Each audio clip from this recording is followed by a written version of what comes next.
बर' थुनलाइ आफादनि 73थि गायसनथाइ सान थामहिनबा बर' थुनलाइ सानखौ क'क्राझारनि चन्द्रपारायाव थानाय बिनेश्वर ब्रह्म इन्जिनियारिं फरायसालिमायावबो गाजा गोमजायै मेहेरगोनाङै खुंफुंदों।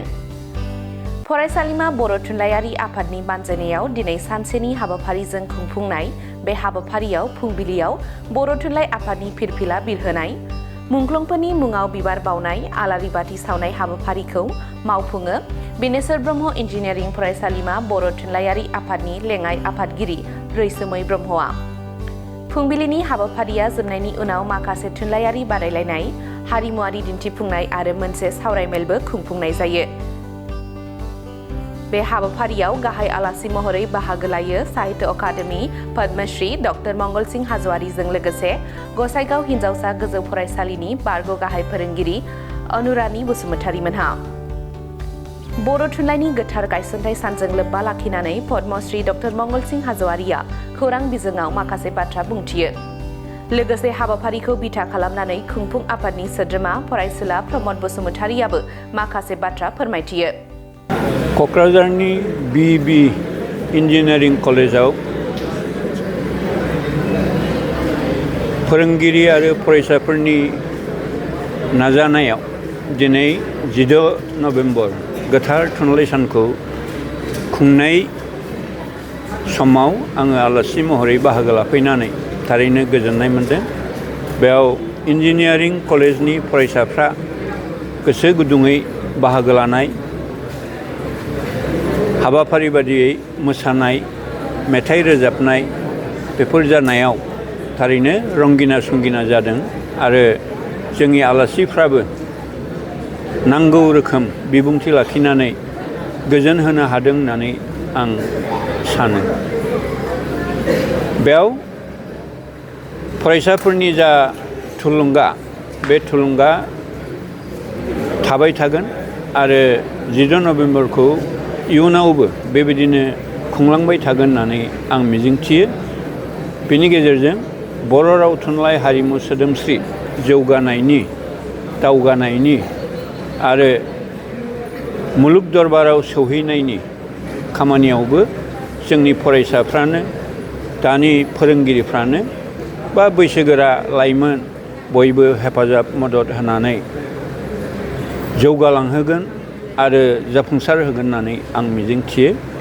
दिनैनि बे गोथार बर' थुनलाइ सान खुंनायनि गेजेरजों जोंनि गेजेराव खौसेथि, आब्रुथि, रैखाथि आरो गोरोबथि जेब्लाबो सोलिबाय थाथों आं बेखौनो मिजिंथियो आरो बे बेलायाव अबं लावरिया जोंखौ हेफाजाब मदद होगोन होननानै आं सानो। गोलाव सम 1952 मायथाइनिफ्राय लानानै आथिखालसिम बर' थुनलाइया गोबां जेंना जेंसिजों सौसिबोबाय। आथिखाल थासारियाव माबायदि हालोदाव दं होननानै सानो सार बर' थुनलाइ थासारि? बर' थुनलाइनि सिगांनि जेसेबां बेबायदि जेंना जेंगोना, बे जेंना जेंगोनाया गासैबो सुस्रांजायाखैब्लाबो दा सुस्रांनायनि लामायाव होननानै आं मिजिंथियो। आङो 1972 निफ्राय 1992 सिम बर' थुनलाइ आफादनि डिस्ट्रिक्ट एबा सेन्ट्रेल लेभेलनि मावफुं आफादनि सोद्रोमामोन आरो बै समाव बैफोरबायदि जेंनानि मोगा मोगि जाबोदों आरो सम सम दि बड'नि आं चेयारमेनमोन। थिग बेबायदिनो गुबुन गुबुन दालाइ आफाद जेरै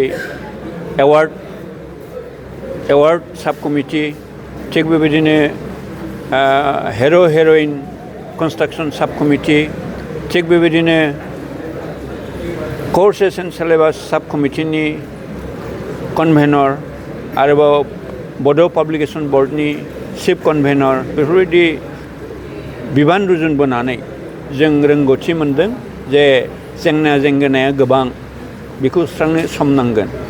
दा फैयै फैयै नैबे 2024 मायथाइसिम माखासे गोबां जेंना जेंगोनाया सुस्रांजाबाय आरो जोंनि जा बिजोंनि जेंना जेंगोना, बर' बिजोंनि जेंना जेंगोनायाबो लासै लासै सुस्रांजालांबाय थागोन आरो जोंनि जा थांखि बिथांखि बेफोरखौ मोगथां महर होनो हागोन होननानै आं मिजिंथियो। जिहेतु नोंथाङा सासे थुनलाइखौ फोथांनानै आरो फेहेरलांनो बेयाव माबायदि बिहोमा लाजानो लुबैयो नोंथाङा आथिखालनि लाइमोनफोरखौ? बांसिनै लाइमोन बा फरायसा समनि जायफ्रा थुनलाइगिरि लिरगिरि बा रेबग्रा बिथांमोननाव गिलिर बिबान दं।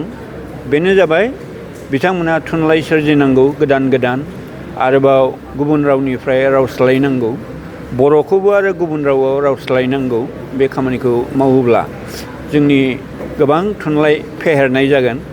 आरोबाव सासे फोरोंगिरि जानानै, सासे फरायसा जानानै, सासे गार्जियान जानानै गावनि गथ' गथायखौ बर' मिडियाम फोरोंनायनि जोङो बिबानफोरखौ रुजुनलायनांगौ, थुलुंगा होनांगौ। दानि इयुन जोलैफ्रा जाहाथे बर' मिडियाम फरायनानै रोंखा राखा आखा फाखा जायो, आरोबाव गाव गावनि आथिङाव गसंनायनि खाबु मोनो, बे खाबुफोरखौबो जोंनि गार्जेनफ्रा होनांगौ, फोरोंगिरि जानानै फोरोंगिरिफ्राबो होनांगौ। आं बेखौ खावलायो। गोदान बर' थुनलाइ आफादनि गोथार गायसननाय समाव जोबोद गाजा गोमजायै फालियो। मा हाबाफारि लादों?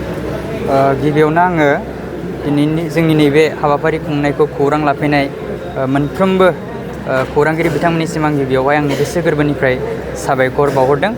दा गिबियावहाय नैबे हाबाफारिखौ खुंफुंनो सुबिदा आरो खाबु होनायनि थाखाय आं गिबियावनो जोंनि गोरायुं के ब्रह्म सारखौ आं गोजोन हामलायनाय जासिदों। दा जोङो फुंनि दहाय 9 रिंगानिफ्रायनो जों बे हाबाफारिखौ जागायदों। गिबियावहाय जोंहा फिरफिला बिर होनाय आरो मुंख्लंफोरनो बिबार बावनाय।